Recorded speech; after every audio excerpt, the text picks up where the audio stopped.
Well, good afternoon, ladies and gentlemen. Steve Collins coming to you from beautiful, cloudy San Antonio, Texas, the second most powerful, passionate, and purposeful coach and speaker in the world. Are you feeling guilty today? I'm here to help you to not feel guilty today. Here's what I mean by that. Depending on where you are in the United States of America, I know there are several folks from overseas and around the country, in different countries, but here in the United States, we have something that we call spring break. Spring break is typically a week when children are given the week off of school. When children have the week off of school, that can be a blessing and a challenge for parents, because some parents will continue to work, some parents will continue the normal lifestyle. Some have older kids, younger kids, kids of all different ages. Some people take time off to spend with their kids. And here's what I'd like to share with you today. If you are a parent and you have a child or children that you are having the opportunity to spend time with during spring break, I want to encourage you, not with a Bible verse today. I'm going to encourage you with a line out of the movie Tombstone. At the very end of the movie Tombstone, Wyatt Earp was sitting at the bedside of Doc Holliday, his friend, and he was contemplating his life. That was just a big old rock that hit my windshield. Y'all hear that? That was crazy, right? He was contemplating his life, and he says to Doc Holliday as he's reflecting in regret, "Doc, all I ever wanted was to live a normal life." And Doc Holliday immediately says, "There is no normal life, Wyatt. There's just life. Now go out there and live it." And this is what I want to encourage you. For those of you that are high achievers or overachievers, we have a strong sense and a desire to live and walk and breathe and speak in excellence in all that we do, not only in our work, but especially in our personal relationships, primarily and definitely with our spouse, and secondly with our children. And so we have expectations, and here's what I want to encourage you with. It's not so much the amount of time, all the time that you spend with your kids, it's the quality of time that you spend with them as well, understanding them. My suggestion to you is you have an opportunity to read a book called The 5 Love Languages for Children.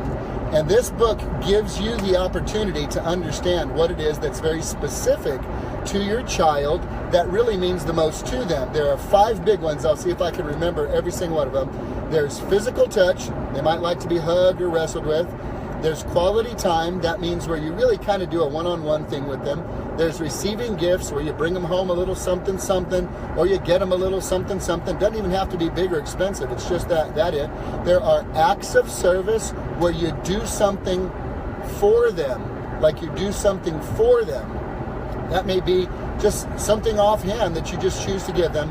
And the other one is, oh my goodness gracious, quality time. We talked about that. We talked about physical touch. We talked about receiving gifts. We talked about acts of service. And the last one is mercy. I'll have to remember what the last one is, but there's one other. It'll probably come to me. Not quality time. I'll have to figure out what it is. I'll get it back to you. It'll hit my head. You have ways that you can zero in on what is most important to your child, so that when you are with that child, instead of shooting like a shotgun approach and hoping some gets to them, you can be like a sniper and go right to the heart to touch them where it's most important, so that they have a sense of connection with you. Yeah, if you can find that, be great. A sense of connection with you. So the time that you are able to give them may not be what you are hoping for, and yet you can be more accurate and efficient in how you touch their hearts. And secondly, I can't read. Can you tell me which one it is? Words of affirmation. Words of affirmation. That's the last one. Words of affirmation. So you have words of affirmation. You are awesome, little Johnny. I love you. And you're not full of baloney. You tell little Johnny what you really like him. Words of affirmation. Johnny, you are awesome. Little Johnny loves that. If he's physical touch, you give little Johnny a big hug, kiss, ruffle his hair up. Acts of service. Hey, little Johnny, I took care of this for you. It may be quality time. Hey, little Johnny, we're going to put a puzzle together. You just decide when you realize what their love language is, what it is that makes them feel loved and special, and you zero in on that. And here's what I want to encourage you with. You may have visions of how life can be or should be or how you want it to be with your child, and yet there is no normal life, Wyatt. There's just life. You just live it. You give the very best that you can, and you take the advice that sweet little mama gave me and Angela that one day in HEB, our shopping center, when we were struggling. We probably hadn't slept in a couple of days. We had bags under our eyes that looked like luggage for elephants. We were in bad shape, and we had all the little kitties around us, and she was pregnant with the other one.